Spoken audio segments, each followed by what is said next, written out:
Good afternoon, everybody. Welcome to episode 13.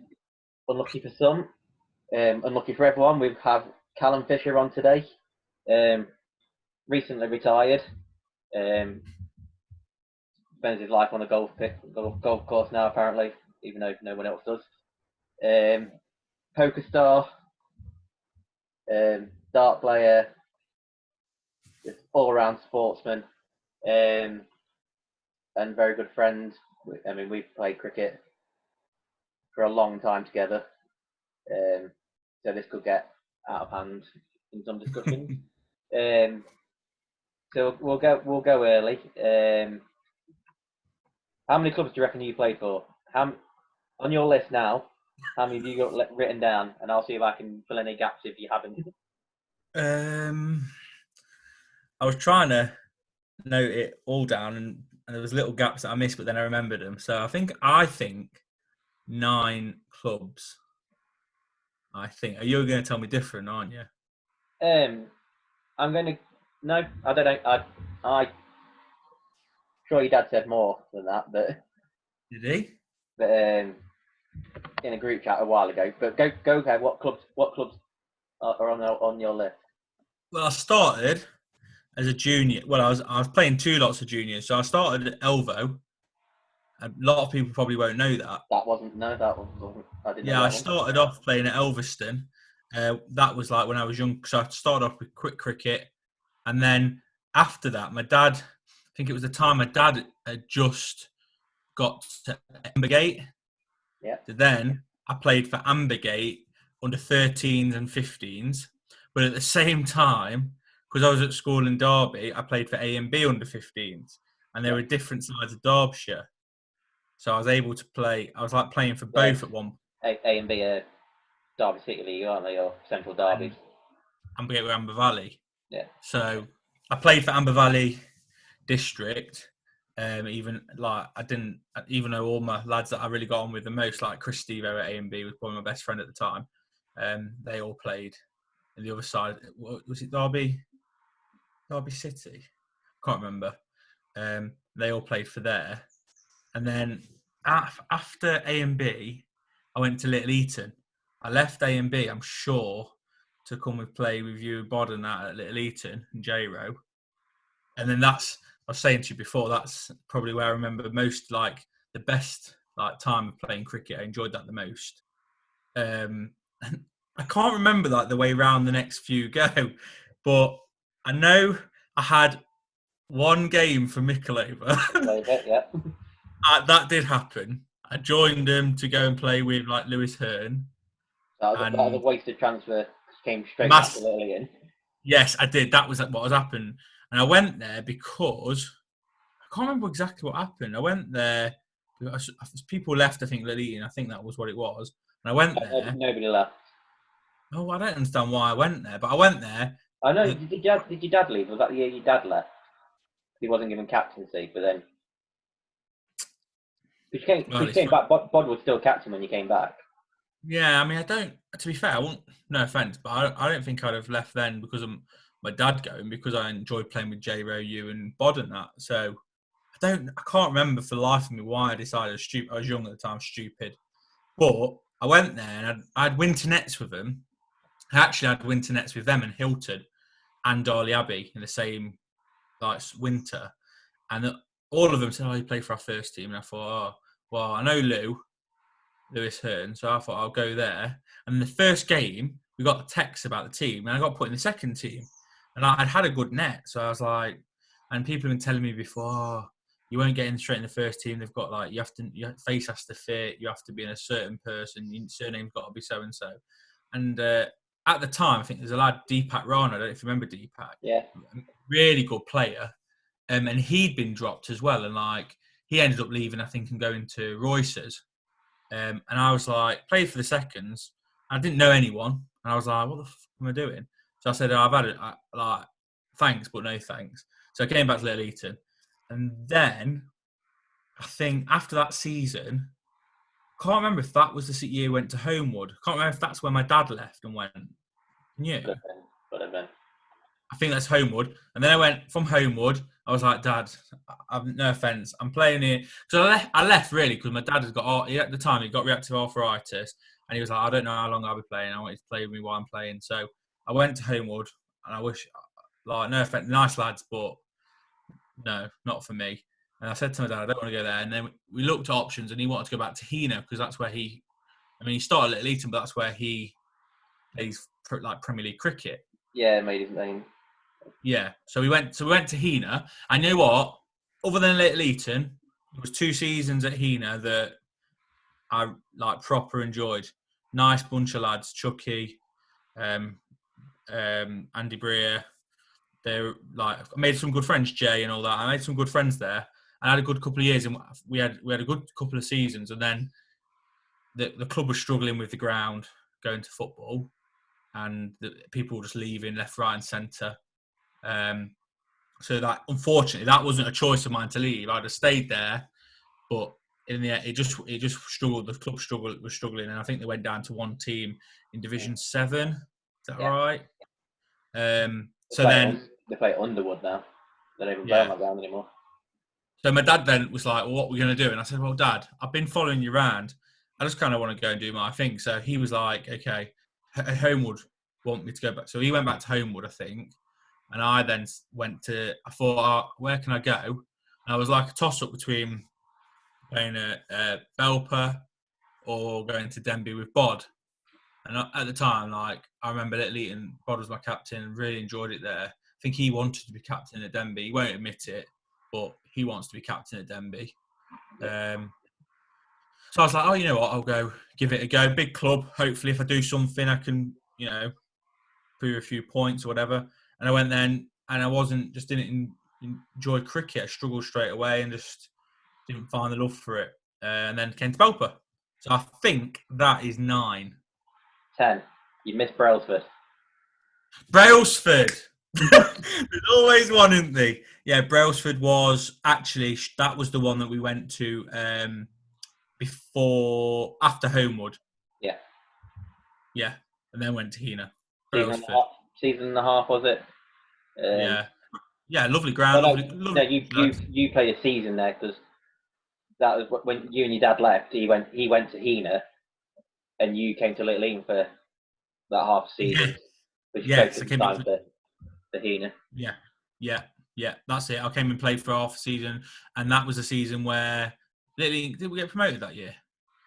Little Eton? No. Oh, I came back for half a season anyway. I remember because we had some of them games like Cromford Meadows one, where you always tell me whether I got runs or not, they don't count because we beat them by more than the runs you got. You scored 123, I want to say that day. 128 not out. 128, and we won by 140 runs. Yeah, that's true. That is a true story. In fact, actually, Cromford Meadows. We absolutely spanked them that day. Oh yeah. Well, Cromford Meadows, I think I've got 200s in my life, and I think they're both at Cromford Meadows, or 3. Actually, I got one for A and B. You got one for A and B, didn't you? Yes. But the other 2, one was 128 not out for Little Eton against Cromford, and the other one was for Belper last year, 100 not out against Cromford. Actually, so I like playing against Cromford. Just like hammering Sean Beastle around. Yeah, we didn't really. There's a few words were said the last game actually. He's always got something to say for himself. Oh yeah, it was the other lad as well, the real fiery opening bowler. Me and him had a bit of a thing. I'm not sure. They've only got 2 decent players. They've merged with Matlock now, anyway. Oh, have they? Is that what they've done? Yeah, he's good. Which makes sense, to be honest. Both clubs are struggling, so keeps cricket on Cromford. I think is it staying at Cromford then? Because I think I've seen that's where their second or third team will play. Oh, I wasn't sure. Yeah, I like Matlock's ground. So I don't like Matlock. 10 teams, Morgan. Yeah, I think your dad's on 11 or 12. Oh, as long as he's got more, that's fine.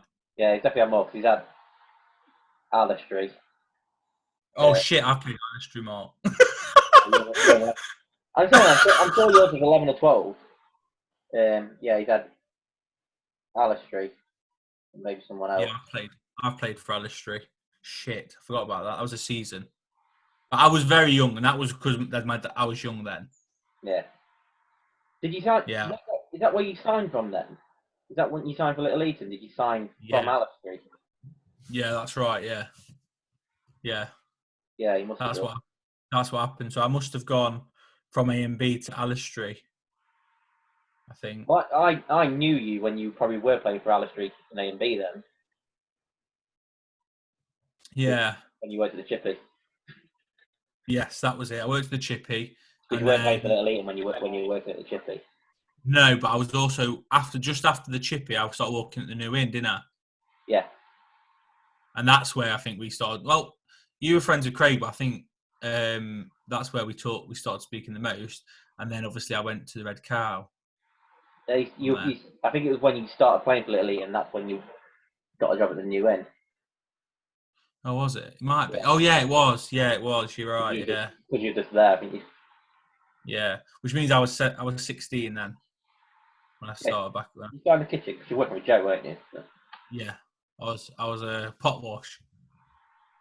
I I mean, were you not blossomed. even chef? I always thought you were a cook. I didn't realise you were pot washing. No, I was pot washing, and then I was cook chef, and Joe was at the same time. But Joe was like, I took too long to do shit like that. So then I went on the bar, and Joe stayed in the kitchen, and then that was that. I did enjoy it though. I didn't. I tell you what, I didn't enjoy playing cricket and then having to go to work after and serving Yeah, all you guys. That was shit. yeah. Jamie had a spell of that, didn't he? He had to play cricket and go to. Yeah, He well, he got a job at the New Inn as well. of course he did. Of course he did. We won't get Anyway, into that. We won't get into yeah, we that. won't get into any of that. We'll save his blushes. So, me like you, I mean, we can talk today. Our favourite cricketing moments are Little Ian, aren't they? That's Yeah, that's where we yeah, properly well, not saying that we don't enjoy cricket now. I know we're both at different stages, but I think it's in our prime and when we were really, really enthusiastic for cricket, it was Little Eton, wasn't it? yeah. I mean, as we were talking about it before, like looking back at what I preferred, the social aspect or the actual game, and I Yeah. think I lost like the not love for the game because I still find myself now watching the Ashes highlights and all that. I obviously, clearly love the game, Yeah. but I'm just trying to remember when it was more me coming down to see the lads or banter in the changing rooms. By the way, I told you I wasn't happy with not making the top 11 in the shower. The amount of times I've peed on Jamie Rowlands, I should have made Well, that. we've had a lot of like fallback from that episode. Me, me, Coops, and Nick have had texts from quite a few people voicing their displeasure at not being in the team, and we've basically put yours down to you didn't meet the minimum of Minimum appearances in the criteria. shower. You have Yeah, to have made a certain amount of appearances. That's I can get that. I mean, if you classed it including all my clubs, then we'd be all right because the amount of times I've had to run to the centre of the pitch to get all yeah, me naked is unbelievable. yeah. So you showered at both Little Eton and Meadows, and Yeah, I've always said that the only showers what are better than Meadows are Little Eton's. Would you agree? yeah. With especially if you get the hose pipe out of Little Eton, Yeah, yeah, the there is cold, actually. the cold hose pipe. I got chased by John Easter with that once, threatened to wrap it around my neck because we'd caused a massive flood in the changing rooms. Yeah, he hated it, didn't he? Yeah, he did. I'm trying to think of a good shower. Um, in terms of like power and consistent temperature, I think it has to be. I'm trying to think of all the clubs I've played at. There's many showers. Definitely not. Uh, Definitely not Brailsford. no, Uh, no, no. May I as well, can't. no. I've never actually played at Denby. I've been to Denby a lot. I've never played. I played there Yeah, once. Denby showers are good. They're I played. good. I played there once, but it was in like a midweek friendly, and we used like the porter cabin. We didn't when they have the porter cabin there, so we Oh didn't. yeah, yeah, yeah, yeah. Um, No, it is good. Yeah, Um, I've never played at Mickleover, apart from a junior game. Mid-Clover's good. Mid-Clover's is okay. You never get it hot. It's always hot or cold, so not that good. On the one game, Home, on the one game you played there. yeah, that one. No, but I played there loads of times, like with juniors and against them. Yeah. But yeah, Homewoods is all right, not bad. But yeah, I would say Little Eaton and Belper. I've only played home. I can't remember. I think it was before they had the pavilion done up again. Oh, I tell you where's good. Spondons, isn't it? Yeah, Spondons are alright. They're just not. What I like about like Meadows and Little Eaton showers is you can fit the whole team in there. Yeah. Individually, like Shipley have got like individual showers. Yeah, They're all right. But yeah, as a group, I'd say Denby and Belper because a big wet room. yeah. Your shower's got to be able to fit your whole team into it. Well, yeah, it's more fun when it's a squeeze.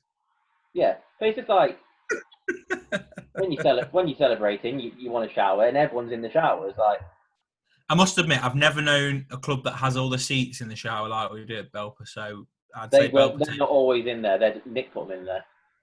Yeah, I like that idea though. Lying down, Titanic look. I like that.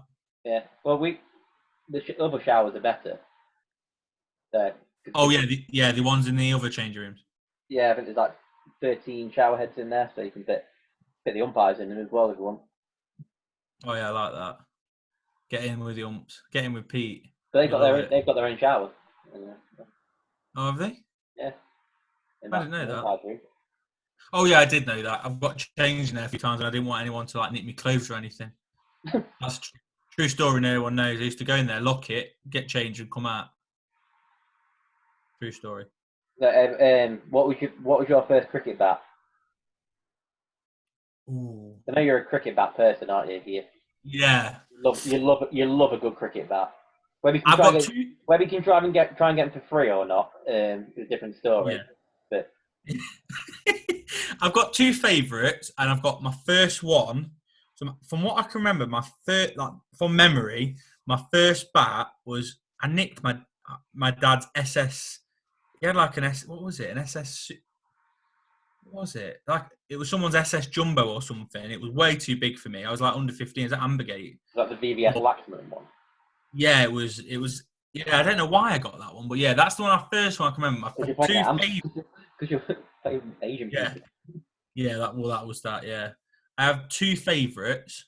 First one that I remember I actually bought for like legit from Alzat. I think one of the only ones I ever bought legit from Alzat was unless we went through Charlie Gwilym, obviously, but was a Woodworm Torch. Were they from Alzat? Were they from Charlie Gwilym, yeah, because he used to work there, didn't he? Oh, did he? I just looked him off the back of a lorry somewhere. No, and then he worked for Readers, so he used to get like bats that way. But yeah, he used to get them from Azat, offcuts from the Azat ones that went back after like one use, and then he'd sell them. But I think he'd bought them for a certain amount off Azat as well. Ooh. So that was my second. So my first favourite was the Woodworm Torch I got. It was only a Harrow, but absolutely loved it. And the second one was one I bought from Charlie Gwilym. I got a Hero Original LE off him, and I got it for like 80 quid, and it was absolutely amazing. Love that bat. I think that was my favourite. Yeah, I got that Slazenger off him, didn't I? Yeah.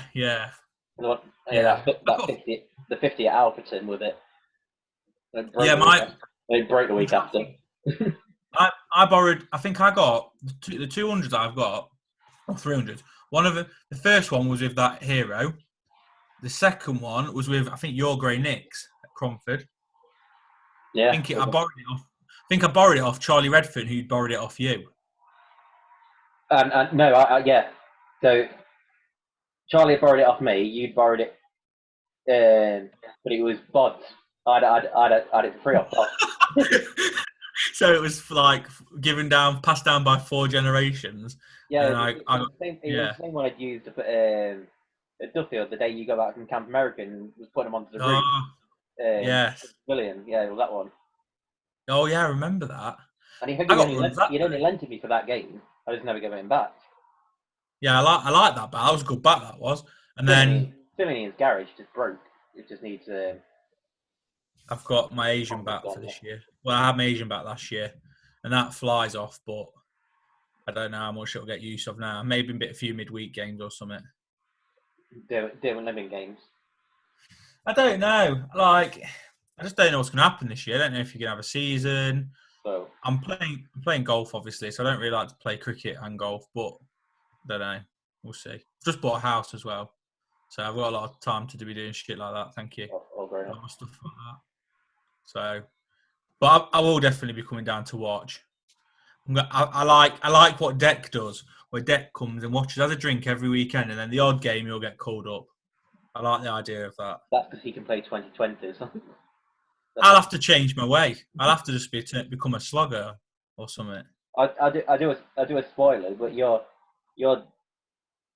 when I asked your dad what his best moment on a cricket pitch was.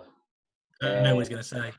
He said it's his best and his proudest moment is not him, it's watching you hit that six at Brailsford. To draw the game at Brailsford.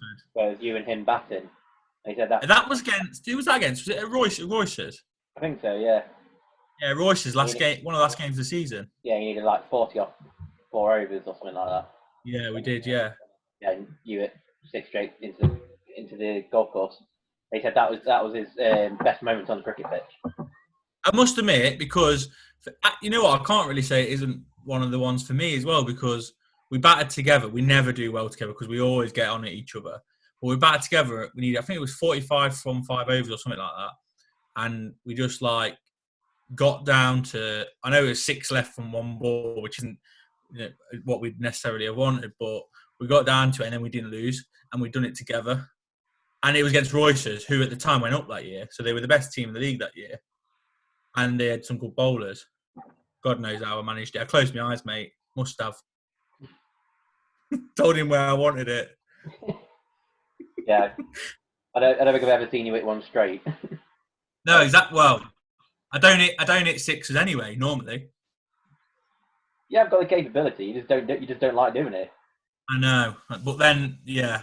You're too much of a purist. It's like, it's got to be hit on the floor. Like, I know. That's one thing I would definitely change if I had time again, is hit the ball, learn to hit the ball in the air more. Or not even necessarily learn, just accept it. Just be more aggressive. Yeah, commit to a shot. That was always my downfall. I was always look comfortable, and then I would half-heartedly hit a ball to somebody. Always my problem. They pussy out of it. Yeah. Actually, we played with a lot of good players at Little Eton.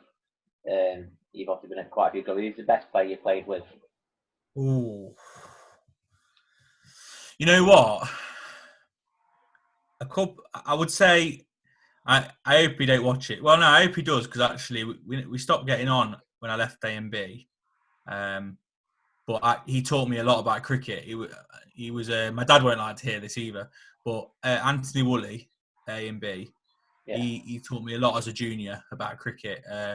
Whether he wants to say that's good or bad, I don't know. Anyone can get in on that, but he taught me a lot. And he, as a bowler and a batsman at club level, I mean, I never watched him when he played above that, but quick, hit the ball monstrously hard, big bucket hands.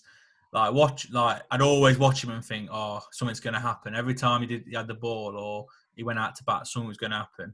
So definitely he's up there as like a random one that no one would think I would say. I remember like a few years ago, my last year at Brailsford, he was playing against me for Wirksworth, and he was bowling at me, and I hit him for a 4 through cover and then a 4 through mid wicket. And he bowled me a short ball, and I pulled him for 6 up Brailsford. It's not a massive pull towards the pavilion. For 6, and I went stupid. I don't know why I said it, but I went, "You're not quick enough anymore, Gus." And the next over, I tried to hit every single ball, as in defend every single ball. I missed every single ball. But probably one of the best overs at me that couldn't. And then he said afterwards, he says, "I'm not too old, am I?" And I was like, fair play. Actually, shouldn't open my fucking mouth. But yeah, he definitely club cricket. Another one, as you guys would probably expect, Bod. like that, them years when he was in his prime, like he'd probably say, "No, he's still as good. He's not as good as he was." But then, as a fielder, like as a It was spin bowler, unplayable. he was unbelievable. 'Cause we had a decent fielding team in that team, and he made everyone look bang average in the field. Yeah, Everyone yeah. in that division, everyone in the division, like even when he broke his hand and was playing with one hand, he was just taking one-handed I'd, catches. I would always have prided myself as like a really, but especially then when I was younger and thinner, like a really decent fielder, a giant arm back then. People won't believe that, Bell, because I throw like a girl now, but I had a giant arm back then, could cat, but he was 10 times the fielder I was. Like even J-Ro will hold his hands up now and say, J-Ro's a great fielder, don't get me wrong, but he ain't as good as Bod was. Not as a fielder. I rate Jamie as a bowler. I rate him as a fucking hated rating him as a batsman because he changed. I went to America, came back, and he is all of a sudden a fucking Division 3 player getting hundreds. I was like, what the fucking off? Couldn't believe it. But yeah, so I'd say Anthony Woolley and Bod, probably the best two overall, all round players.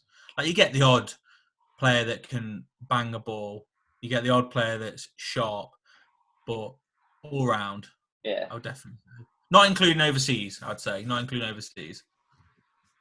yeah. I mean, you obviously at the other end for a few games last year, watching Nick bat at the other end. Yeah, He's unbelievable talent, and yeah. I think Calm. batting wise, he's the best batter I've seen. It's not just because I'm playing for Meadows, but I played cricket for 21 years, and just how easy he makes it look. It's just effortless. And, In terms of consistency, every week's the same. He's always calm. yeah, No matter how much they get up in you. I mean, he's Aussie, so no matter yeah, what the English lads think, they can say whatever they fucking want to him. They ain't gonna say anything worse than any of the Aussies have said. yeah. You know what I mean? Waste of I, time. yeah, because I think in terms of like people that I played with and watched, I think Sinkers in Full Flow was unbelievable. As a big hitter, yeah. Number 5'6", yeah. Yeah, Steve Musket, Mushy. Mushy was say Quality. Mushy was one of those players that I could watch bat all day. He just he just made batting look beautiful. It was just Yeah. Yeah, he was. Yeah, he did. definitely. And I suppose I mean, another one who on his day made it look so easy, effortless. Matt Wilton. I know we said it. You mentioned him earlier. Yeah. Like as a number 5, like when his head was in the game, brilliant, absolutely brilliant. Oh yeah. Yeah, If he'd been for a round of golf in the morning, he'd probably score 100 in the afternoon. His eye was in. yeah. Oh yeah, it was. I'm trying to think of who else like I played with because at Ambergate and Elva, I was way too young to play with any of them. Some of them went on to be good players, but Yeah. same as like Chris Stevo, like A and B. When I was younger, he was always one of the better ones. But over the last few years, as a spinner in the Prem, he's probably been one of the best. Like, Yeah, because I can remember playing against him when he was younger, and you never expected anything from him. And then a couple of years later, he's playing Prem cricket, and you're like, well, you've developed, haven't you? well, yeah, I mean, that's a question that I think you guys have been asking a lot of people. There is a question you guys have been asking a lot of people in the club, like who's like best fielder, biggest arm type thing. I don't care what anyone says. Like you Yeah, guys might think, big yeah, arm. any guy you think's got a big throwing arm, I'd back in the day, I'd have backed myself against any of them. That anyone, I've looked at all the ones people have said and what people think. J Rowe, who's the people? A lot of people have been putting as best fielder in Belper. Always fields at point. Oh, Dutch. Yeah. Dutch, yeah, good fielder, big arm.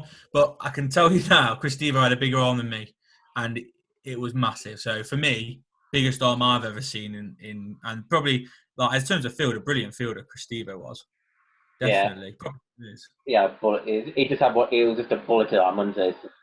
Oh, it's incredible. Like I've never, Some people are just proper. yeah, Like some people have got big arms, but they have to put everything into it to be that big arm. It is just yeah. See, I did. I it's, used to have to put everything in. it's just released. The only person I know who could probably rival him, who we both played with, was Luke Marriott. He had a Yeah, Luke massive Murray had a big arm. Yeah. for a wicket keeper. He had a massive. See, But as a I think batsman as well. I think his backhand was bigger than his throwing. Yeah, yeah. Like I was going to say, actually, as a player, as a batsman, he's up there in terms Yeah, of consistency. that He was good. that year at Little Eton, I think he really developed him as a year. That yeah, he was struggling at Ilkeston that before the year before, once he came Yeah, down to us for a year, and I think that season just helped him develop as a cricketer, giving him like no pressure playing at Ilkeston, just coming down, keeping, and having that freedom to go out and bat. I think that helped him in his career. yeah, yeah. No, yeah, he was a very, very good player. There was a few Yeah, like, who gave a chance like Bill Anderson. I was about to say he's ended up being a very good player, hasn't he? Yeah, also we gave him a chance in our first team.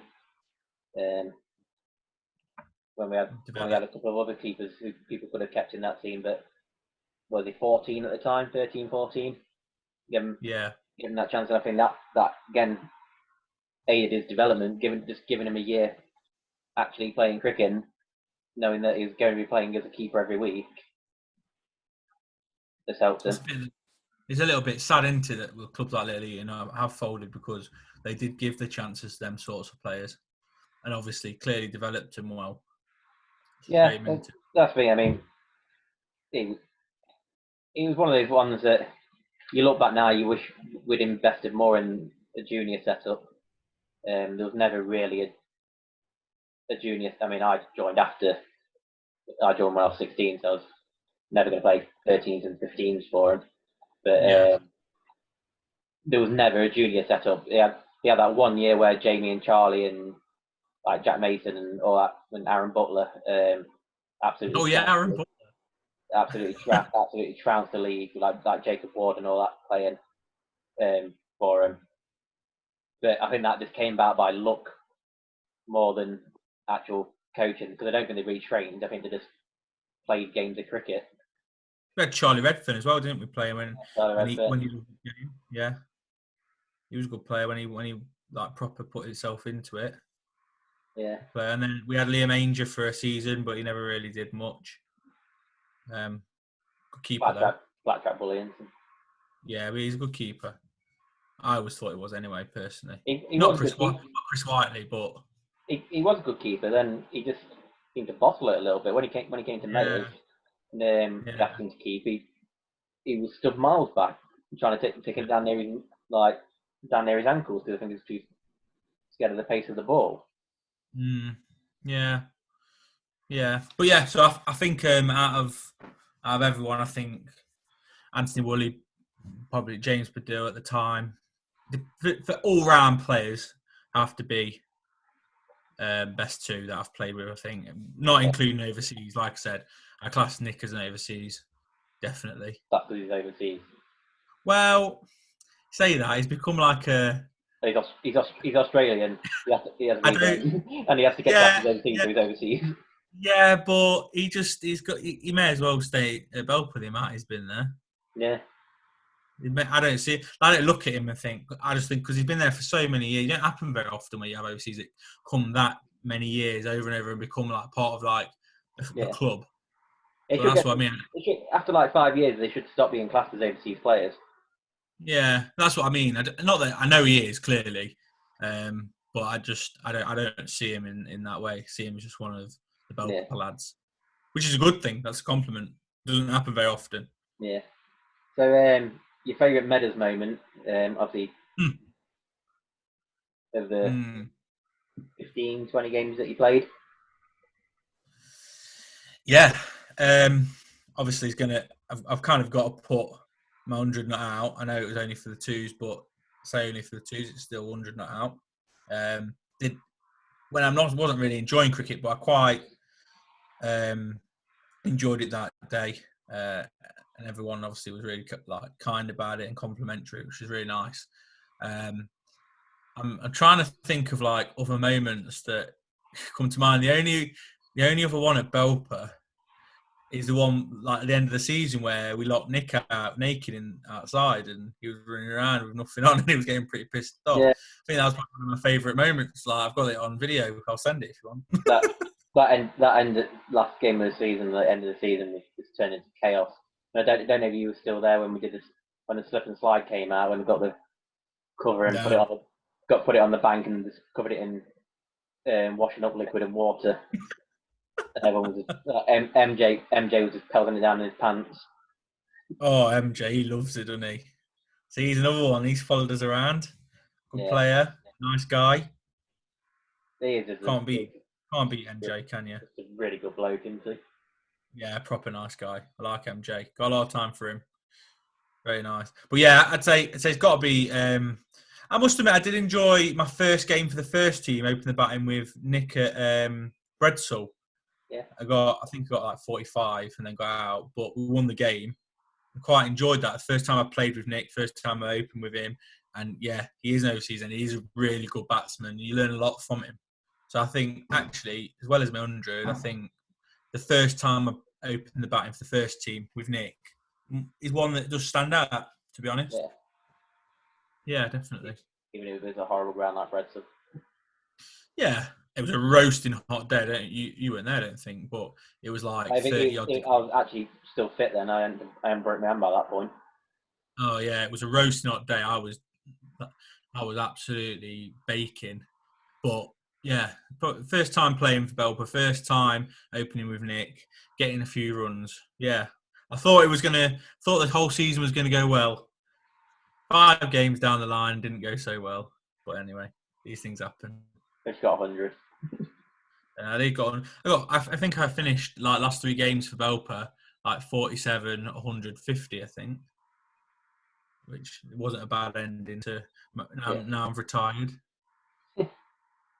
We'll see about that. when your dad's in your ear every week.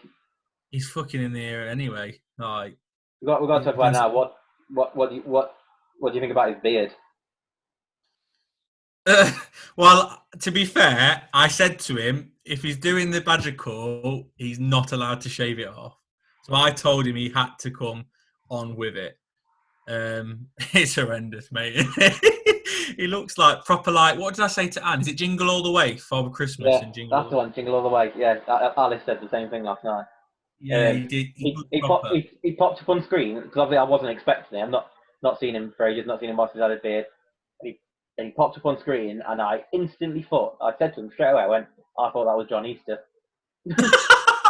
I bet he hated it. And he was not happy. He was not happy. Yeah, it doesn't suit him now. You can see he's got white hair, but he might not shave it. You know, he might keep it. I don't know. It doesn't look. It's not the worst if he maintains it because it's quite silky. I saw him today. Oh, bless him. He can't really get it. I don't think he should let it get any longer than what it is. But if he maintains it at that, yeah, he's all right, I reckon. To be fair, he'd say, I'd rather it be white than ginger, so I can't. I'm not really got anything. Fair point. Very much so. Right, we'll move on to room 101. Okay. Your three things you hate or want to change about cricket, and I get to decide whether I agree or not with them. Well, first one, I mentioned to you earlier, because he gave me a little bit of a heads up because I've not watched any of it. I watched the odd bits of the Badger Call. I didn't really. Not when you have an abandoned game before the game's even started. I feel that cricket would be so much better if they would reschedule them games. So if you started and you get rained off, okay. But the games that don't even get to start, I think should be rescheduled. The difficulty you have is we play cricket for as long as we can play cricket. Like, you can't start any early and you can't really finish any later. And unless it's on a Sunday, unless you're rearranging it for like the day after, I think that's the only feasible way you can do it. But you try and get in, say to someone, right, we're playing Saturday, but if we can't play Saturday, you got to play Sunday, and they have to go into their missus and say, well, if I'm not playing Saturday, I'm playing Sunday, but the only reason I can't play Saturday is because it's pissing it down and we can't do anything anyway. It's, No, yeah. I mean, I say that I'm being a bit of a hypocrite because I only, you know me, I only play one week, one day a weekend. yeah, So would I be able to play the rematch? But if the reschedule is in weeks in advance, like weeks and weeks away, at least the people that can play cricket would have the opportunity. yeah, Or it should be, discussed because some teams might not be able to get a team for that game, and they may have to forfeit the point. So it does make it difficult. So maybe it should just be an option between the teams that they make that decision together. I don't know. But yeah. then at the same time, It's difficult because it could rain on every single Saturday, but be perfect on every single Sunday. hmm, And then you'd have to arrange 22 fixtures. I don't. yeah, I know what you mean. Yeah, I can see where you're coming from because it's frustrating, especially when say if you're challenging at the top and you're playing against a team who's bottom who hasn't won a game all season. They turn up with 9 every week, and then it pisses yeah. down. You don't end up playing them. Then you're like, I wish that game could just be rearranged. But Um, also, it's the clubs that say, "Oh, let's not cancel. We've only got 9, but let's not cancel and hope it rains." It takes that away from it, doesn't it? Like you yeah. can't because you're going to eventually have to play that game whether they like it or not. I would like to see a thing where you have to announce your team the day before. Like what? Put it online. Yeah, they encourage teams to put their teams online already now, the night before, just so it's set up for play cricket in the morning when they turn up at the games, Yeah, so that the home scorer can just set the game up there and then, without having to wait for the scorers to turn up and sign like all the team sheets, and then like, the umpires can just there's no they don't have to get past the card from the umpires. But I would like to see a rule where you have to name your team the yeah, night before. yeah. I like that. That's not bad. The only problem we might be is if people pull out. But again, there's not to say there can't be a rule where you can change a player like on the morning or whatever. Just if there's an extenuating circumstance, or whatever. Yeah, Yeah, that makes sense. I like that. That's a good one. I like that. yeah. I'm trying to think of. That's my alternative to your rule. Okay, fair enough. Yeah. I'm trying to think of all the things I hate about cricket. I'll tell you what I hate. There's no way around this one.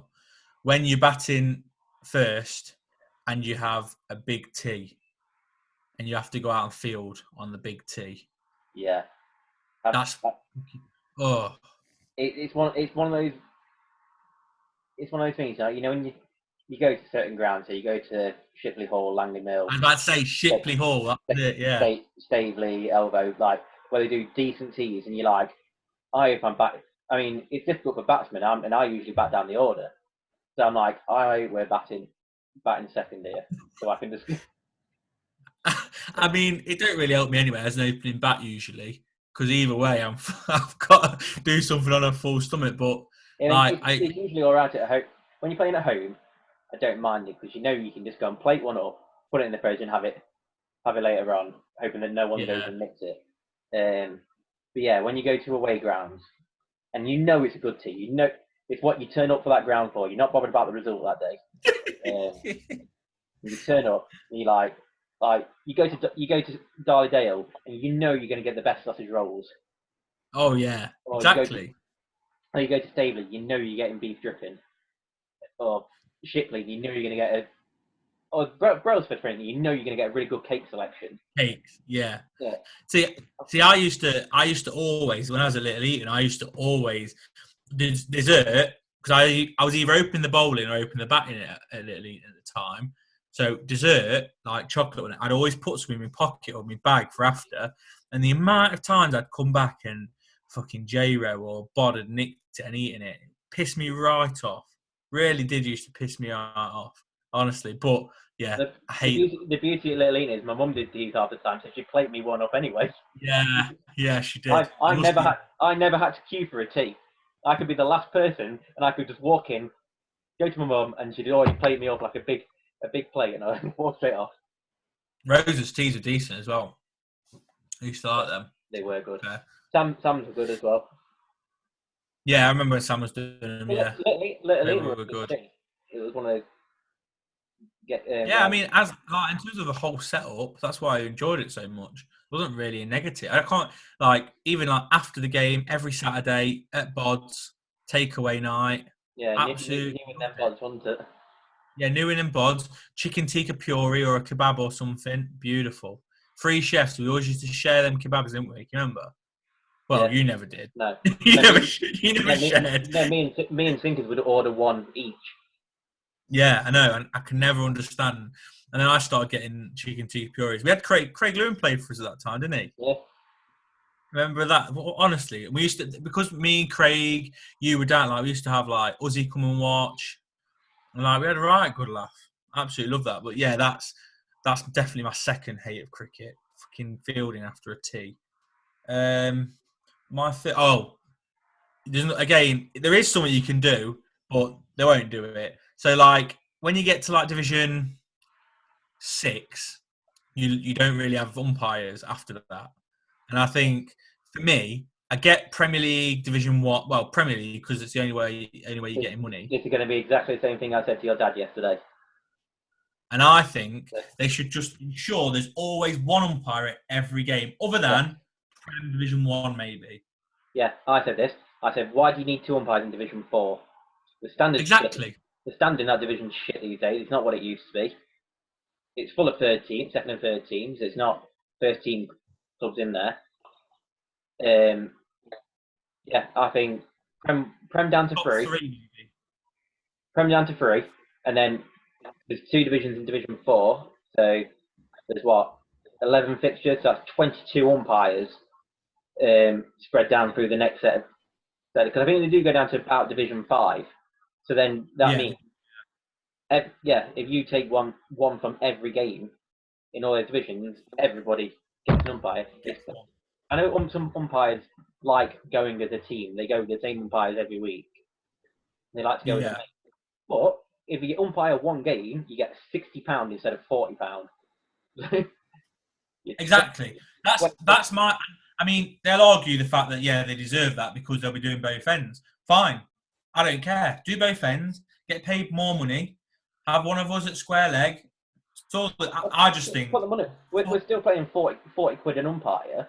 So if they have to do both ends, give them 80 quid. Exactly, that's what I'm saying. And if you ask the umpire, go there and pay 80 quid to do it yourself, I guarantee 75% of them, unless they don't need the money, 75% of them will take that every time. So for me, what did my dad say? Oh, he agreed. Oh, that's right then. But he's facing the prospect of playing probably the first time in a long time. Well, no, apart from last year, with no umpires, isn't he? And I bet he absolutely loved it. That's what I mean. So as a bowler, especially as a leg spinner, makes so much more sense. He only gets his wickets that are in stumps. He's going to rely on a neutral party. But it just makes sense. But I just think it makes it fair. I think that way you're not going to have any of them. You might still get the wrong decisions, but you know that it's not from a place of someone trying to cheat and win a game. Yeah, I played majority of my cricket in the last 10 years or so, 6 and below. And some of the decisions you get, you're not getting them. Yeah. And I only appeal when I know it's out, because it's got to that point where there's no point appealing. So when I appeal, I know it's out. And especially from wicket keeping, where you can see where it's pitched, where it's hitting. Yeah, that's what I mean. I genuinely think that's something the league should really consider. And unless they've got a real good reason, they can't say it's because they need to be in pairs for safety. There's no safety concern, is there? I don't think it's a safety reason. I think it's just an umpire thing, and I think they like. Yeah. And in an ideal world, they'd have 100 umpires, and they'd all be able to stay together. On a Saturday morning football, you turn up on your own referee. Exactly. You have one lino from each team lining on a Sunday morning or whatever. That's what I mean. I think it would. I hate it when you don't. You get them teams that just say not out, not out, not out. Unless you get bowled or caught, it's not out. There's no such thing as LBW. It's like when you play works cricket, no LBWs. I'm just a bit that takes a real big part of the game out. I mean, Yeah. don't get me wrong. I might not have got me 100 if we'd had umpires last year against Cromford. But that's not the point. Yeah. Yeah, I mean, We agree on one. everyone's been on the end of a good and a bad decision by Yeah, by defo. umpires, but I think the general consensus is that you'd want an umpire Yeah. at your game because if they're getting decisions wrong, they're just getting it wrong because they're not very good umpires. It's not bias. It's No, not. that's what I mean. It's literally just because you want, just because of shit umpires. That's what one of your dad's things was, shit umpires. I can imagine. He's on the exec committee now. He needs to be careful what he's saying. Yeah, I had to say there's no way affiliated to the Derbyshire County Cricket League. I want them to watch every single one of these videos and hear what people are saying about the rules because everyone's saying the same things. Yeah, the thing is, unless you can give us a real good reason why you wouldn't consider to change for the bet, who better to speak about the cricket than the people that are playing? And to be fair, a lot of them have played cricket, so they should know. Well, the executive board now is like your dad, Gripper's on it. I think someone from Duffield's on it. But people are still playing cricket. Oh, is it? Yeah. Oh, okay. So That's what I mean. and then like Adam Hitchcock, the umpire, that's quite a young. Oh, yeah. Umpire. He's Denby lad, isn't he? It couldn't Meadows, he's Meadows, isn't he? He's down to Meadows. Oh, I like him anyway. Yeah, he's a nice guy. Got his walkie-talkie. Yeah. Whatever. I like him.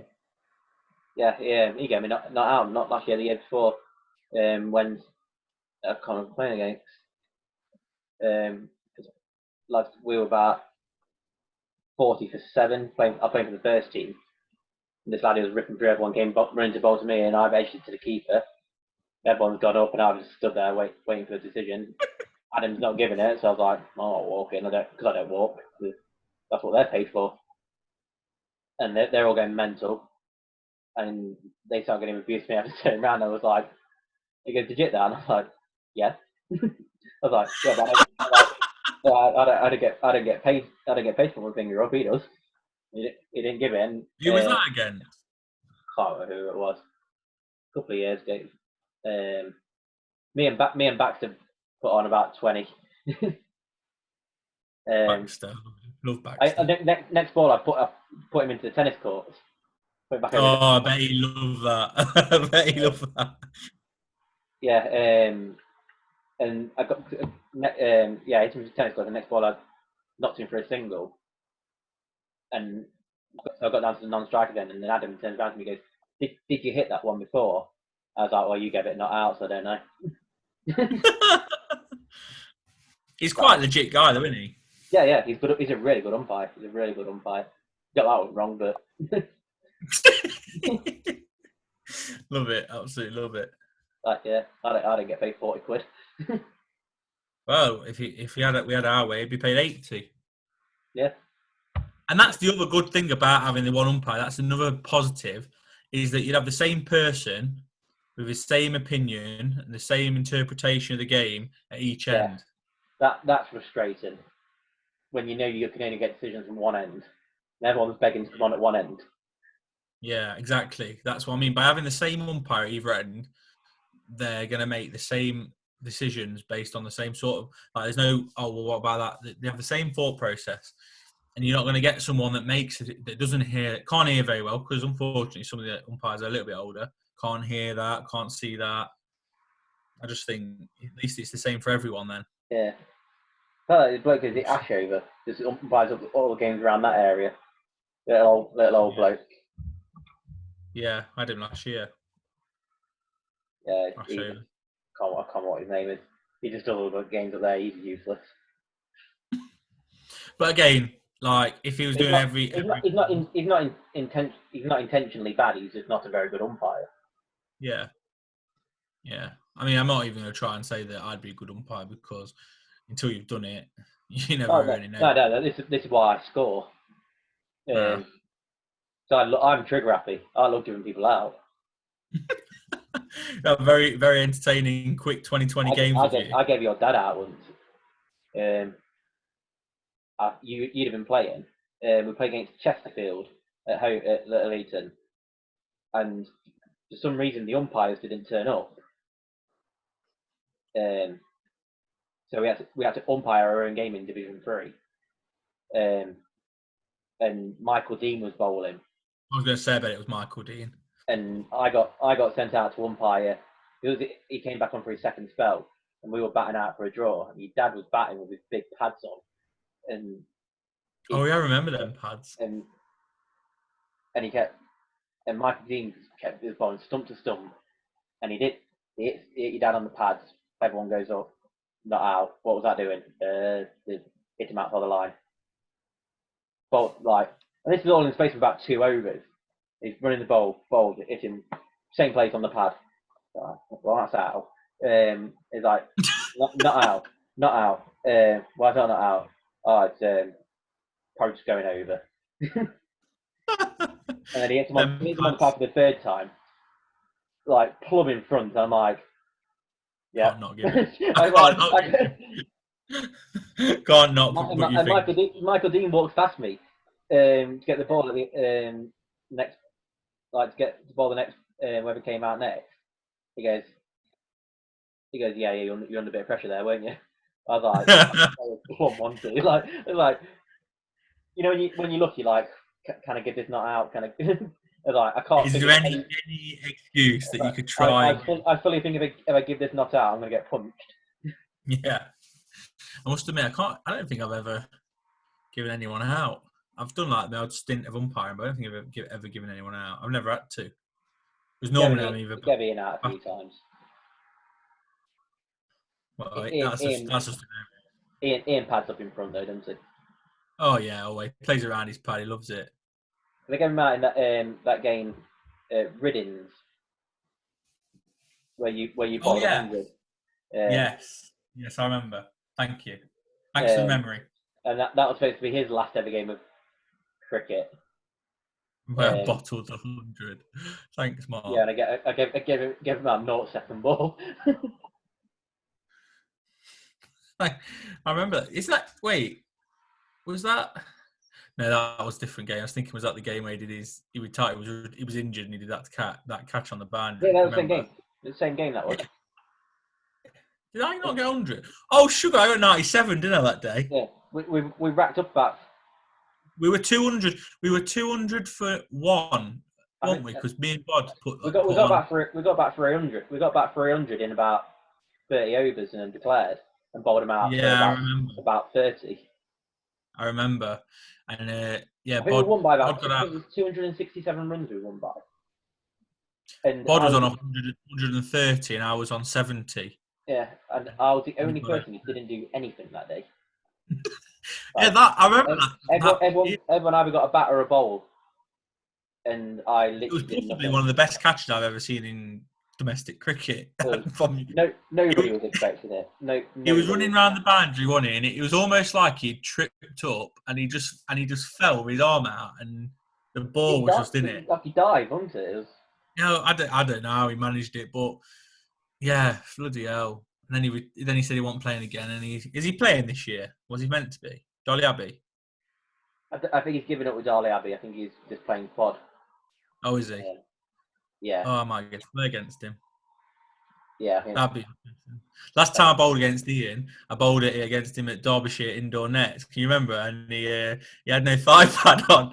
You remember? And he said, "I've got no thigh pad on, so don't bowl anything there." First one, I've never heard such a smack. Smacked him, and then I hit him. Bruises like. I know. I hit him twice or 3 times in the exact same place, and he almost was crying. Didn't he just walk off in the end, like give up? Yeah, he walked. I hit him the 3rd time and said, "You're a fucking idiot. I told you to have a thigh pad." Walked off, threw his back to the side. Anyway, afterwards, it was literally half an hour later. We went off, and I'm not joking. His whole thigh was just black. Yeah. And I felt so guilty, but I could not laugh because I wasn't aiming for him. It was just because he bats around his leg, doesn't he? Yeah. The sound. Bless him. He used the big wooden thing in his hand. You mind? It was just because he said to me, "I haven't got a thigh pad, so don't bowl anywhere on my thigh or anything like that." And then the first one just absolutely cracked him, didn't it? Like proper cracked him. Yeah. Oh, bless him. See, they were the good days. I remember them. I was a semi-decent cricketer. Not anymore. Long time ago. Long time ago. So any other questions I've got to answer? No, that's it. How long have we been going? Hour and 20 minutes. Have we? Yeah. Jesus. I'm gonna stop recording. Thanks for joining us. But stay on. Rory's on his way back. Oh, is he? Yeah.